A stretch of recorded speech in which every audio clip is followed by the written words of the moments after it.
My sister got a $90,000 Paris trip. I got nothing. But what happened after my dad's death changed everything. Growing up in the Forrester family meant one thing. My sister was the sun, and I was just a shadow. I'm Kendall, 28 years old, and for as long as I can remember, I've been invisible in my own home. From childhood, the pattern was clear. Vanessa would bring home an A, and Mom would take her shopping. I'd bring home an A, and Mom would nod without looking up from her magazine. "That's nice, dear." The words still echo in my head. It wasn't that our mother Gloria hated me. It was worse. She just didn't see me, like I was a ghost haunting my own life. "Mom, I got accepted to State University," I announced at dinner one night during senior year. Gloria sipped her wine. "That's nice. Did you hear Vanessa got into Princeton?" "Full ride!" Dad squeezed my hand under the table. His eyes said what his mouth couldn't. "I see you." My father Daniel was the only one who tried to balance the scales. When Vanessa got a new laptop for Christmas, I'd find a gift card slipped under my door the next day. When she received praise for her piano recital, he'd leave notes in my lunchbox. "Your art show blew me away. So proud." Small gestures, secret kindnesses, the breadcrumbs of love I collected and saved. But even Dad's efforts couldn't hide the truth. At family gatherings, relatives fawned over Vanessa's accomplishments while I poured drinks in the kitchen. At graduation, Mom took 50 photos of my sister but forgot to bring the camera to mine. "Why does Mom love Vanessa more?" I finally asked Dad when I was 16. We were washing dishes after another dinner where Gloria had spent 30 minutes praising my sister's debate tournament win. Dad's hands stilled in the soapy water. "Your mother, she sees herself in Vanessa." "But Kendall," his voice dropped to a whisper, "one day the world balances itself. Trust me on that." I didn't believe him then. How could I? 28 years of being second best teaches you to expect less. 28 years of watching your sister receive everything while you receive scraps trains you to stop hoping. But Dad knew something I didn't. Something that would turn our family upside down. Before I tell you what happened next, let me ask you this. Have you ever been betrayed by someone who was supposed to love you? If you have, you'll feel this story deep in your soul. And if you know that kind of pain, hit subscribe. Not because it helps me, but because stories like this remind us that sometimes silence and strength are the best revenge. The Sunday when everything started to change began like any other family brunch. Mom made her famous blueberry pancakes. Vanessa talked about her new promotion. I sat quietly, pushing food around my plate. Then Mom clinked her glass with a spoon. "I have an announcement," Gloria said, her smile brighter than I'd seen in months. "I've decided to give Vanessa something special." My sister's eyes lit up. I took another bite of pancake, already knowing whatever it was, it wouldn't include me. 3 months in Paris," Mom practically squealed. "First-class flights, a private suite overlooking the Seine, a complete designer wardrobe, and spending money for the best restaurants and shopping." Vanessa screamed and jumped from her chair. My fork clattered against my plate. "How much is that costing?" I asked before I could stop myself. The room went quiet. Mom's smile tightened. "About $90,000, she said dismissively. "Vanessa deserves it. She's worked so hard." My throat closed up. $90,000 for a vacation. Last year on my birthday, Mom forgot to call. When I mentioned it later, she said, "Oh, was that this week? I've been so busy with Vanessa's charity gala." I excused myself from the table, locked myself in the bathroom, and pressed my forehead against the cool mirror. Don't cry. Don't give them the satisfaction. When I returned, everyone was discussing Paris neighborhoods and must-see landmarks. No one noticed I'd left. No one except Dad. As I washed dishes after brunch, Vanessa was too excited to help, Mom explained. Dad came up beside me. You okay, kiddo? He asked, grabbing a towel to dry. Sure, I lied. Why wouldn't I be? It's just another day of being Kendall Nobody Forrester. Dad winced. I'm sorry, he whispered. Something in his tone made me look up. His eyes weren't just sad, they were determined, like he knew something I didn't. For what? I asked. He shook his head. For all of it. But trust me, Kendall, things won't always be this way. I laughed bitterly. Sure, Dad, whatever you say. I had no idea then how right he would be. I still remember the exact moment my phone rang that Tuesday afternoon. One call, and everything changed. Kendall, it's your father. He's collapsed at work. The voice on the other end belonged to Dad's assistant. They're taking him to Memorial Hospital. You need to come now. I ran 3 red lights driving there. My hands shook so badly I could barely grip the steering wheel, but I was too late. By the time I sprinted through those hospital doors, my father was gone. Heart attack, they said. No warning, no chance to say goodbye. Just here 1 minute, gone the next. The next few days blurred together. Funeral arrangements, condolence calls, the constant crushing weight in my chest that made it hard to breathe. The day of the funeral dawned bright and clear, the kind of perfect day Dad would have loved. The church filled with people, his colleagues, friends, our extended family. Everyone who had loved Daniel Forrester came to say goodbye. I stood alone at the front, staring at his casket. My mother and sister arrived 20 minutes late, making a grand entrance. Gloria wailed dramatically, leaning on Vanessa as if she couldn't stand on her own. People rushed to comfort them, bringing tissues, water, gentle pats on the shoulder. No one noticed me, the daughter who'd arrived early to place Dad's favorite book in his casket, the daughter who'd chosen the music he loved, the daughter who stood dry-eyed because she knew Dad would hate to see her cry. After the service, while Gloria accepted hugs and sympathy in the receiving line, I sat in a back pew, looking through old photos on my phone. Dad teaching me to fish, Dad helping with science projects, Dad smiling proudly at my college graduation, the only one who'd shown up. Ms. Forrester? A man in a dark suit approached, his voice low. I'm Richard Waters, your father's attorney. He asked me to inform the family that he's arranged for a private will reading tomorrow at his office. Just immediate family, you, your sister, and your mother.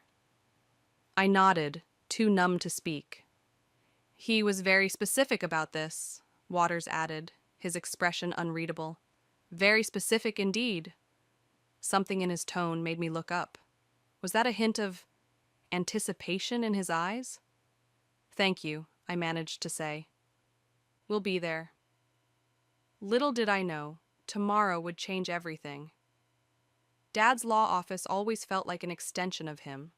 Warm wood paneling, shelves of leather-bound books, and the faint smell of coffee and cologne. Now it felt hollow, a museum to the man who once filled it with life. Mr. Waters sat behind Dad's desk, organizing papers as we filed in. My mother took the center chair, Vanessa beside her. I sat slightly apart, as always. Thank you all for coming, Waters began, adjusting his glasses. Daniel was very clear about his final wishes. He revised this will just 3 months ago. Mom dabbed at her eyes with a monogrammed handkerchief. Vanessa checked her phone under the table. First, the family home goes to Gloria. Waters nodded at my mother, who gave a small, satisfied smile. The life insurance policy, valued at $500,000, is to be split evenly between Kendall and Vanessa. Mom patted Vanessa's hand. This was all expected. Dad had always been fair. Now, regarding Daniel's personal investments, which total approximately $250,000. Waters paused, glancing up from the document. These are to be given entirely to Kendall. The room went silent. Mom's hand froze mid-pat. Excuse me? Vanessa said, sitting up straight. Waters cleared his throat. That's what the will states, but there's more. He turned the page, and I noticed his hands were trembling slightly. Forrester Designs, including all business assets, intellectual property, and accounts, is bequeathed in its entirety to Kendall Forrester. My heart stopped. Forrester Designs was Dad's furniture company, his pride and joy, the business he'd built from nothing, worth at least $4 million. This has to be a mistake, Mom said, her voice sharp. Daniel wouldn't leave the entire company to Kendall. She has no business experience. She's an art teacher, for God's sake. Waters pulled out another document. Daniel included this letter. He specified it should be read aloud. He cleared his throat and began reading. To my family, this decision wasn't made lightly or in haste. Kendall has the vision, integrity, and heart to carry Forrester Designs forward. She will build something remarkable with it, something even greater than I imagined. This isn't about choosing favorites. It's about recognizing potential. I've watched Kendall fight for every scrap of recognition her entire life. Now, she won't have to fight anymore. This is her time. Vanessa's face flushed red. Mom's mouth opened and closed like a fish out of water. And me, for the first time in 28 years, I felt seen, really, truly seen.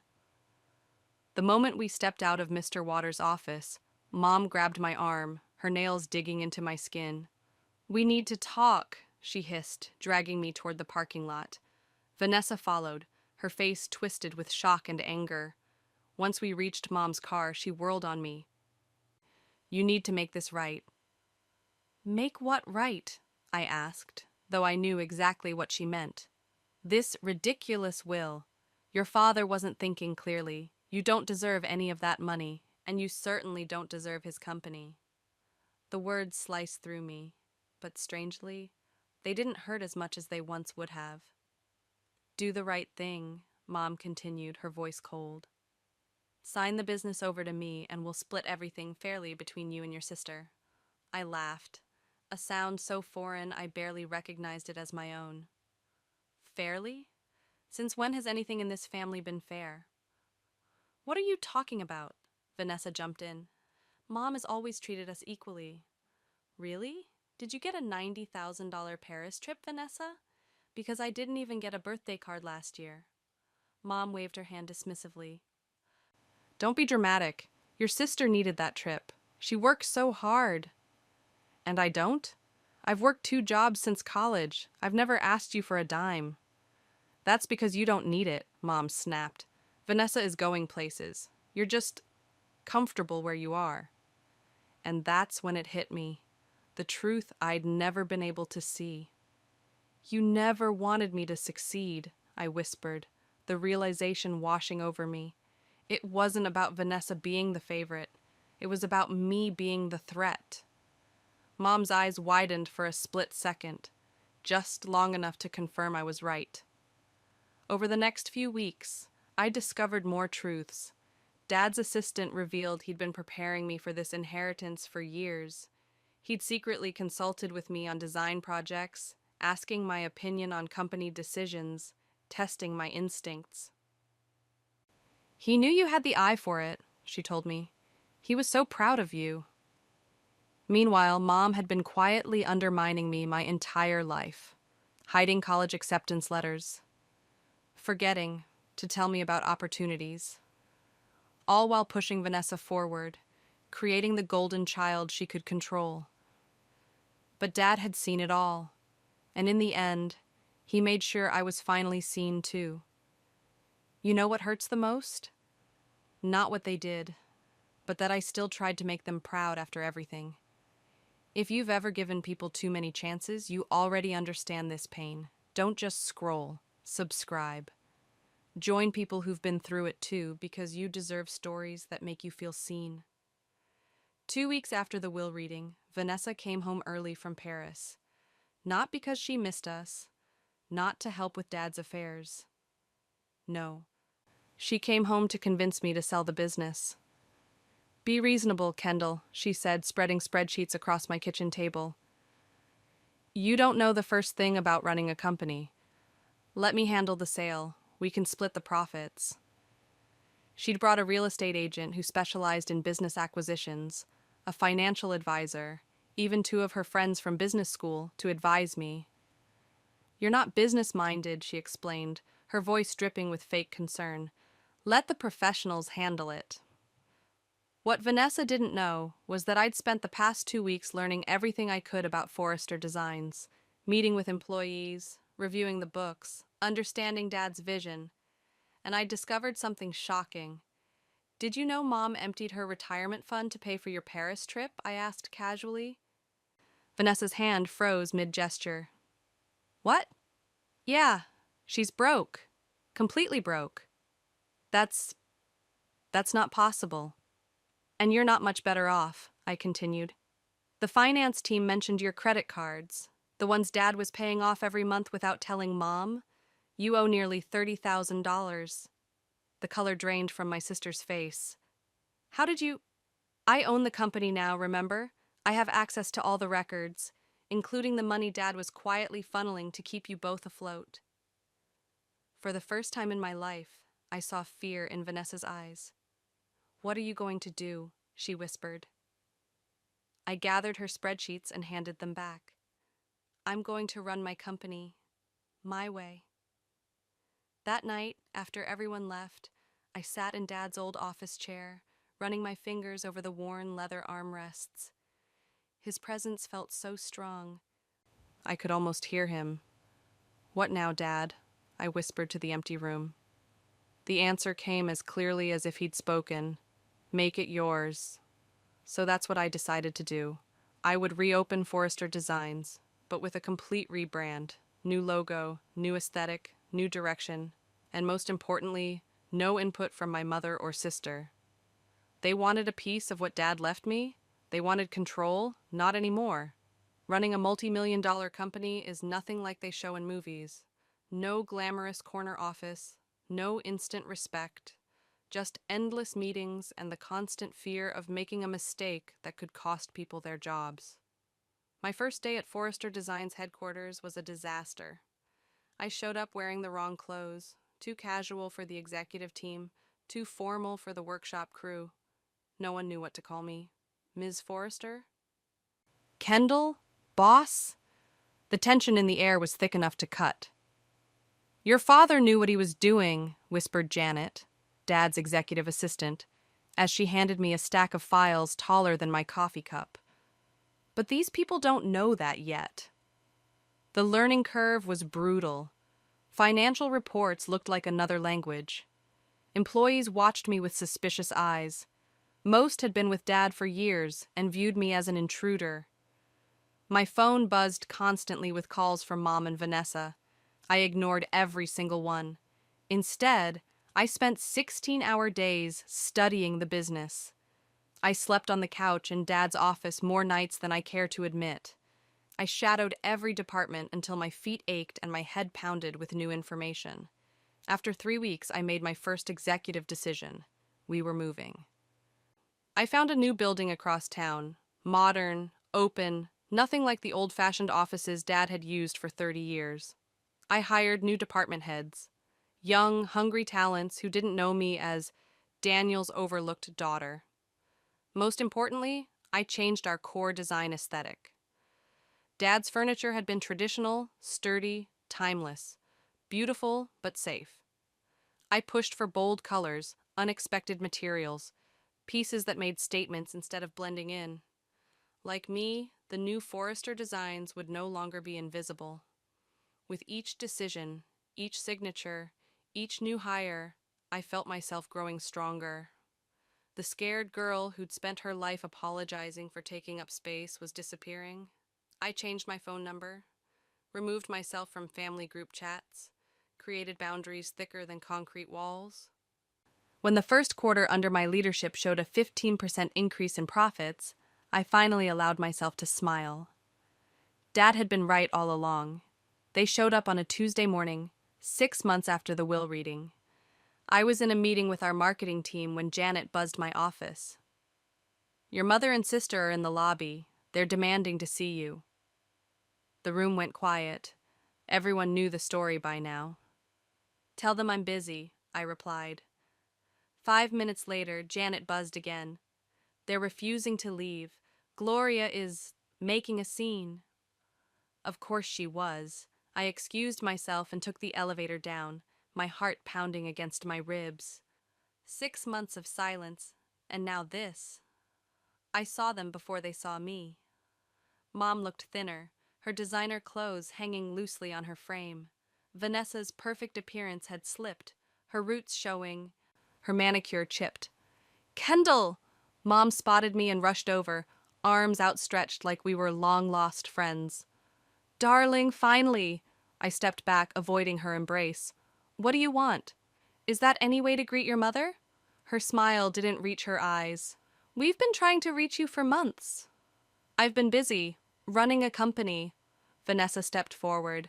"That's actually why we're here. We need to talk about the family finances." "What family finances?" I asked coldly. "Our finances," Mom hissed, dropping the act. "The bank is foreclosing on the house. Your sister can't find work. We need help." 6 months ago, these words would have crushed me. I would have fallen over myself trying to fix their problems, desperate for approval. Not anymore. "I'm sorry to hear that," I said. "But I don't see how it involves me. You're sitting on millions while your family is suffering." Mom's voice rose, drawing stares from employees in the lobby. "Ms. Forrester?" My new head of security approached. "Is everything okay?" I nodded. "These people were just leaving." "You can't be serious," Vanessa gasped. "We're your family." "Family doesn't treat each other the way you treated me," I said quietly. "Now please leave before I have you escorted out." They didn't leave, so I nodded to security, who gently but firmly guided them toward the exit. The next day, I sent Vanessa a formal letter. "Dear Vanessa, I'm offering you a position at Forrester Designs, entry-level customer service representative, starting salary $42,000 with benefits, no special treatment, same opportunities for advancement as any other employee. Your interview is scheduled for Monday at 10 a.m. if you're interested. Kendall Forrester, CEO." Was it petty? Maybe. Was it the most satisfying letter I'd ever written? Absolutely. "Your father talked about you constantly." These words stopped me in my tracks. I was having lunch with Marcus, our head of product development, a quiet man who'd worked with Dad for 15 years. "He did?" I set down my fork, certain I'd misheard. Marcus nodded. "All the time, he kept photos of your art in his wallet, showed them to clients, said his daughter had the eye that would take this company to the next level." My throat tightened. He never told me that. He was waiting for the right time, building something for you piece by piece. Over the next few weeks, more revelations emerged. Longtime employees approached me with stories, how Dad had mentioned me in meetings, shared my ideas without telling me, prepared everyone for the day I would take over. "Your mother and sister came by about 2 years ago," Dad's former production manager told me over coffee. "Tried to convince your father to restructure the company, put some assets in their names. He refused." "Why didn't he tell me any of this?" I asked. "He was protecting you," she replied. "He knew they'd target you if they realized his plans." The picture became clearer. While I thought I'd been alone, Dad had been quietly creating allies for me, people who knew my worth even when I didn't. Janet gave me a key to a storage room I hadn't known existed. Inside, I found boxes of designs, my designs, sketches I'd doodled on napkins during family dinners. Ideas I'd mentioned casually over the years, all saved, all labeled, all dated. "He saw you," Janet said simply. For the first time since his death, I broke down completely. Not from sadness, but from the overwhelming realization that I'd never truly been invisible. Not to him. These people, Dad's people, became my people, my team, my family, in all the ways that mattered. When I finally stood my ground, they called me heartless. But tell me, where were they when I was breaking? If you've ever had to choose peace over people, this channel is your space. Subscribe, not for me, but for every quiet soul who took their power back. I should have known they wouldn't go quietly. 2 weeks after the confrontation in our lobby, the attacks began. Subtle at first, a few clients suddenly canceling orders. Then not so subtle, rumors spreading through the industry that Forrester Designs was in financial trouble. Your mother contacted the Hendersons, Janet informed me one morning. The Hendersons were our biggest clients, a hotel chain that ordered custom furniture for all their properties. Told them you're selling the company and they should hold off on any purchases. I gripped my desk. She what? And your sister's been reaching out to employees, offering jobs at a new company she claims she's starting. I laughed despite myself. With what money? That's just it, Janet said, sliding a folder across my desk. She's been using your father's name to secure investors, promising them the real Forrester experience. Inside the folder were copies of emails, business proposals, and a slick brochure featuring photos of Dad and, shockingly, me, with quotes I'd never said endorsing a company that didn't exist. My hands shook with anger. This is fraud.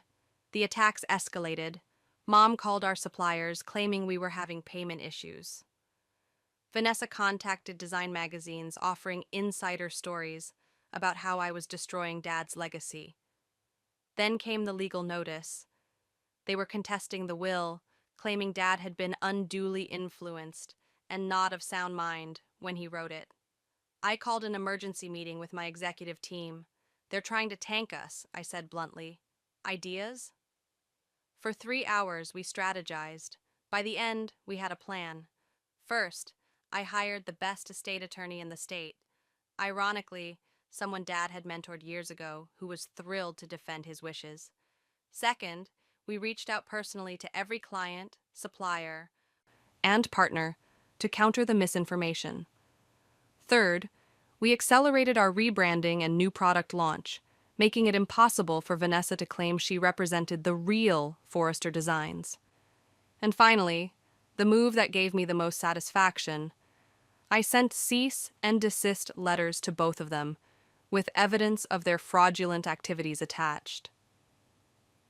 If they continue, my lawyer advised, we can pursue criminal charges. The message was clear. I wasn't just fighting back. I was fighting to win. And this time, I had an army behind me.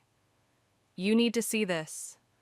Marcus placed a thick folder on my desk labeled Special Allocations. Inside were hundreds of financial records spanning the last decade. What am I looking at? I asked, flipping through transaction statements. Your mother's shopping habits, he replied grimly.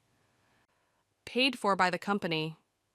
The numbers hit me like a physical blow. Designer clothes, spa retreats, first-class flights, even Vanessa's college tuition, all quietly funneled through Forrester Designs as business expenses. This can't be legal, I whispered. It wasn't. Your father knew, but he looked the other way, said it was easier than fighting. Further investigation revealed worse problems. Mom had created fake vendor accounts that sent money directly to her personal accounts. Over the years, she'd drained nearly $800,000 from the company. No wonder Dad had been working so hard in his final years. Why didn't he stop her? I asked Janet during a late-night review of the books. He tried once, she said quietly. Your mother threatened to take you and Vanessa away where he'd never see you again. He chose to pay the price to keep his family. The revelation shook me. All those years, I thought Dad was just working late. He was actually trying to outpace Mom's spending to keep the company afloat. I stayed up 3 nights straight with our finance team, untangling the mess. We found hidden debts, tax issues, and supply contracts that were bleeding us dry. But we also found opportunities. I negotiated new vendor relationships, cutting out middlemen Mom had installed who were taking huge commissions. I liquidated unused property Dad had kept for sentimental reasons. I streamlined production, reducing waste by 40%. Within a month, we'd not only patched the leaks, but actually strengthened the company's position.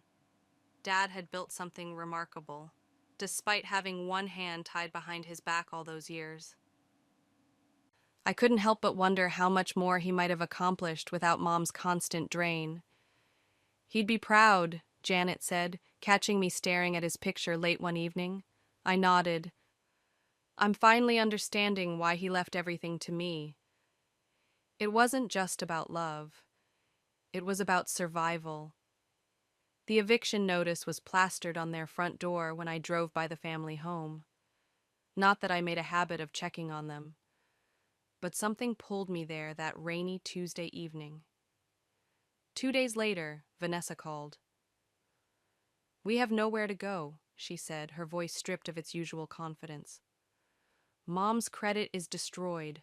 Mine too. No one will rent to us. What about all your friends, your connections? I asked. They've disappeared. Funny how that happens when you can't pick up the dinner tab anymore. I shouldn't have cared. After everything they'd done, the sabotage, the lies, the years of emotional neglect, I had every right to hang up. But something held my finger from pressing the red button. What do you expect me to do about it? I asked instead. I don't know. For the first time in my life, I heard genuine defeat in my sister's voice. I really don't know, Kendall. The next day, Mom showed up at my apartment, not the office. She knew security wouldn't let her in. But my home, my personal space. How did you find my address? I demanded, blocking the doorway. I'm still your mother, she replied, as if that explained everything. She looked smaller somehow. Her designer clothes replaced with plain jeans and a faded sweater. Her perfect makeup gone, her eyes hollow. We're staying in a motel, she said without preamble. The kind that rents by the hour. Vanessa had her car repossessed yesterday. A part of me, a dark, wounded part, felt satisfaction. This was karma. This was justice. Everything they had done to me, coming back to them tenfold. But another part remembered Dad's words from long ago. Be better than the hurt that shaped you. What do you want from me? I asked, my voice steady.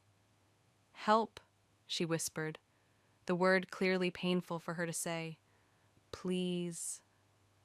I stood there, frozen between compassion and self-preservation, between the person I'd been raised to be and the person I was becoming.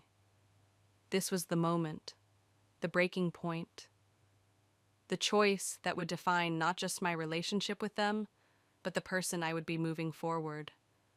I could crush them completely, a final act of revenge for all those years of feeling worthless. Or I could help them, not out of obligation, but because I chose to be better than the pattern that had defined our family for generations. I took a deep breath and made my decision. Come inside, I said, stepping back from the doorway. We need to talk. My living room had never felt so small. Mom sat perched on the edge of my couch, back straight despite everything. Vanessa slumped beside her, eyes fixed on the floor. I've thought about what I'm willing to do, I said, setting 3 cups of coffee on the table. Neither of them reached for one.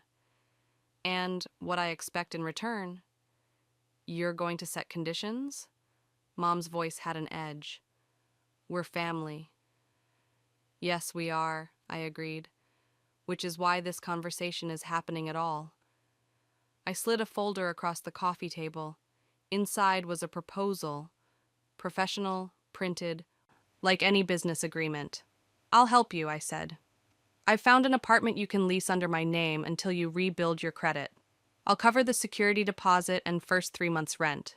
I'll also provide a small monthly stipend, enough for necessities, not luxuries. Mom reached for the folder but stopped when I continued. In exchange, I want 3 things. First, you drop the legal challenge to Dad's will. Second, You stop all attempts to undermine my company.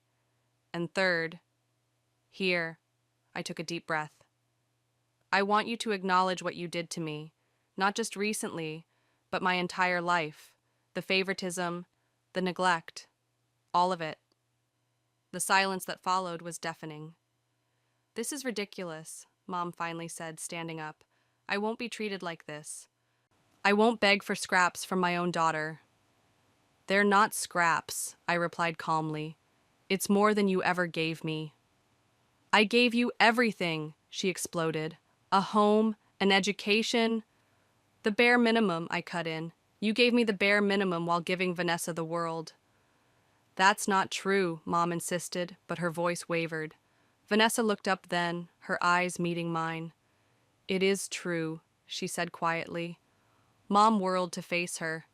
What did you say? She's right, Mom. You always favored me.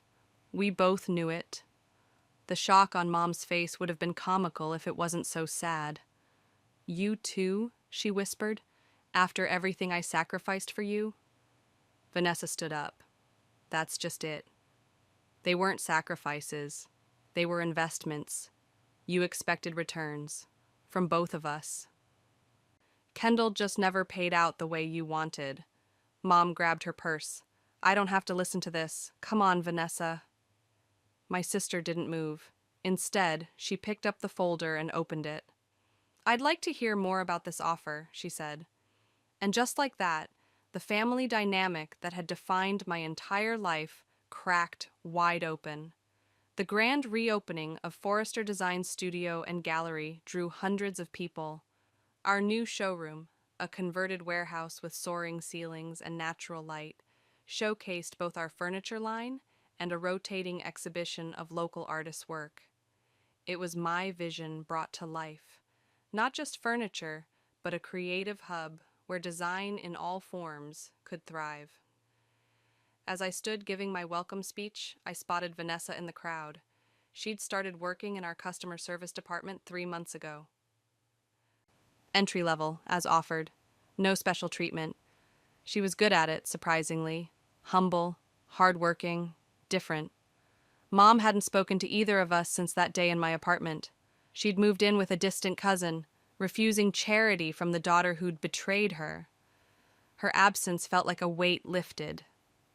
I want to dedicate this space to my father, Daniel Forrester, I said into the microphone. He taught me that creation isn't just about making beautiful things. It's about building spaces where people feel valued. The crowd applauded. A reporter asked about our remarkable growth, profits up 60% in the first year under my leadership. What's your secret? She asked. I thought about the last year, the hurt, the healing, the hard work. Recognizing the value in what's been overlooked, I answered. Later, as the event wound down, Vanessa approached me. I never thanked you, she said. For the job? It's just business, she shook her head. For the chance to start over, to be someone different. I studied my sister, really looked at her.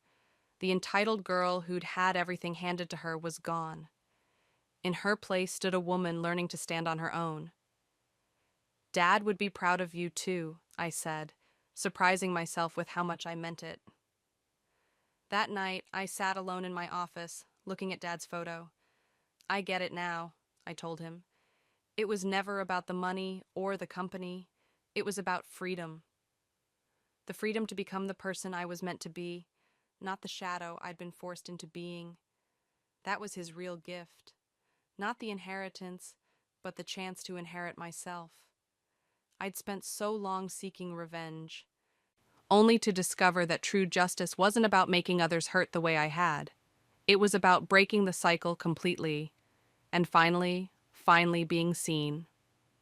1 year after the will reading that changed everything, I stood in my father's old fishing spot by the lake. The morning light danced across the water, and I could almost feel him beside me. You were right, Dad, I whispered to the gentle breeze. The world does balance itself. Forrester Designs had tripled in value. Our new line had been featured in major design magazines. We'd expanded to 3 showrooms across the state. But more importantly, I'd found my voice, my place, my worth.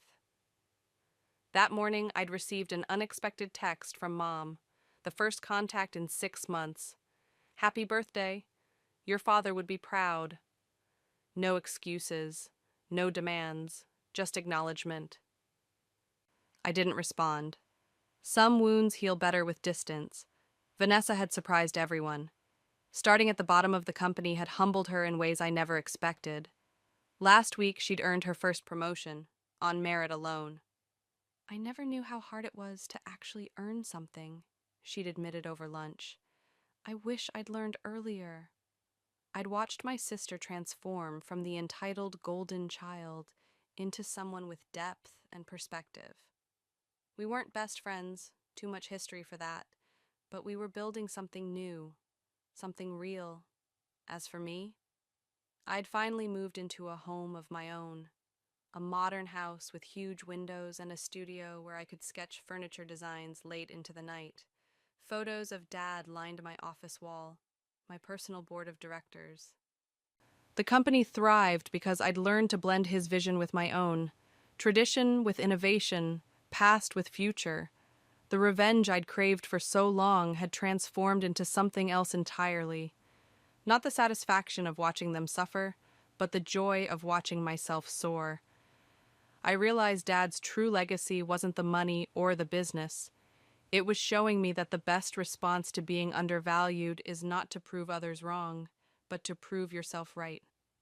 My phone buzzed with a calendar reminder, board meeting in an hour. As I turned to leave the lake, I spotted a small fishing boat. A father and daughter, her small hands wrapped around a rod, his patient guidance as she reeled in her catch. The pure joy on her face when he celebrated her success. Seen, valued, loved. That was Dad's real gift to me. Sometimes revenge isn't about payback, it's about peace. And if this story touched you, subscribe right now. Because somewhere out there, another person is watching in silence, needing a reminder that they're not alone, and your one click might help them find it.